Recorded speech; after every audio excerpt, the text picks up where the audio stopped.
ഒരു ഫ്രണ്ടിനെ നിങ്ങൾക്ക് ലൂസ് ചെയ്തിട്ടുണ്ടെങ്കിൽ അത് ശരിക്കും ഓക്കെ അല്ലേ? പറയുവാക്ക് നിങ്ങൾ ഒരു ഫ്രണ്ടുമായിട്ട് ഒരു സ്ട്രേഞ്ചറുമായിട്ട് ഫ്രണ്ട് ആകുമ്പോൾ there will never be like ഒരു എഗ്രിമെന്റ് ഉണ്ടാവില്ല. എങ്ങനെ ഫ്രണ്ട് ആവാം? മേ ബി ഒരുമിച്ച് മേ ബി ഒരുമിച്ച് പഠിച്ചതായിരിക്കാം, പെട്ടെന്ന് കണ്ടതുകൊണ്ടായിരിക്കാം, ബസ്സിൽ നിന്നായിരിക്കാം, ഫുഡ് കഴിച്ചുകൊണ്ടായിരിക്കാം, എങ്ങനെല്ലോ പല പല വേസ് ഉണ്ട് ഒരു ഫ്രണ്ടിനെ കിട്ടണമെങ്കിൽ, ഫ്രണ്ട് ആവണമെങ്കിൽ. പക്ഷെ എന്തായാലും ആ ഫ്രണ്ട് ആവുമ്പോൾ there will never be like ഒരു ടേബിൾ മീറ്റിന്റെ അഗ്രിമെന്റ് ഉണ്ടാവില്ല. ഞാൻ ഇത് മുതൽ ഇത് വരെ നിന്റെ ഫ്രണ്ട് ആയിക്കോട്ടോ, ഞാൻ ഇത്ര നാളെ ഫ്രണ്ട് ആയിക്കോട്ടോ, ഞാൻ ലൈഫ് ടൈം ഫുൾ ഫ്രണ്ട് ആയിക്കോട്ടോ എന്നൊരു സാധനം ഉണ്ടാവില്ല. ഇറ്റ്സ് ജസ്റ്റ് ലൈക്ക് ഫ്രണ്ട് ആവില്ല. ഫ്രണ്ട് ആവലാണ്, ഷെയർ ചെയ്യലാണ്, ഹെൽപ്പ് ചെയ്യലാണ്, അങ്ങനെയാണ്. സോ ഇറ്റ്സ് നെവർ ലൈക്ക് ഞാൻ ഈ ടൈം നിൽക്കുന്നൊന്നുമില്ല, ഫ്രണ്ടായി. അപ്പൊ ആ ഫ്രണ്ട് പോയില്ലെങ്കിൽ ഇസ് ദാറ്റ് ബാഡ്?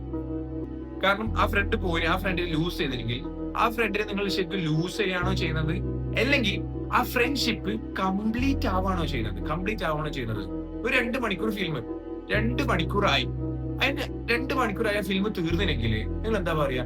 അയ്യോ, ആ ഫിലിം എന്റെ കയ്യിൽ നിന്ന് പോയി എന്നുള്ള സാധനമാണോ? No, you will be like film complete ആയി. ചില ആൾക്ക് ഫിലിം തീരുമ്പോ അയ്യോ കുറച്ചുകൂടി ഉണ്ടാവണമായിരുന്നു എന്നുള്ള സാധനം ഉണ്ടാവും. പക്ഷെ അത് കഴിഞ്ഞ ലൈക്ക് ആ ഫിലിം അടിപൊളിയായിരുന്നു, കണ്ടത് നന്നായി, ഇറ്റ്സ് എ ഗുഡ് ഫിലിം വലിയ സാധനം ഉണ്ടാവും. ചിലത് ബാഡ് ടോക്സിക് ഫിലിം ഉണ്ടാവും, അത് അറിയത്. പക്ഷെ I am talking about real once.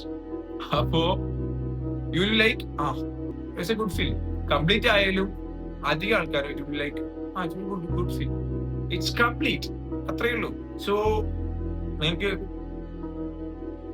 ഫ്രണ്ടിനെ ലൂസ് ആയിട്ടുണ്ടെങ്കിൽ ഇറ്റ്സ് ഓക്കെ. ഫ്രണ്ടിനെ ലൂസ് ആയിട്ടില്ല, ആ ഫ്രണ്ട്ഷിപ്പ് കംപ്ലീറ്റ് ആയി.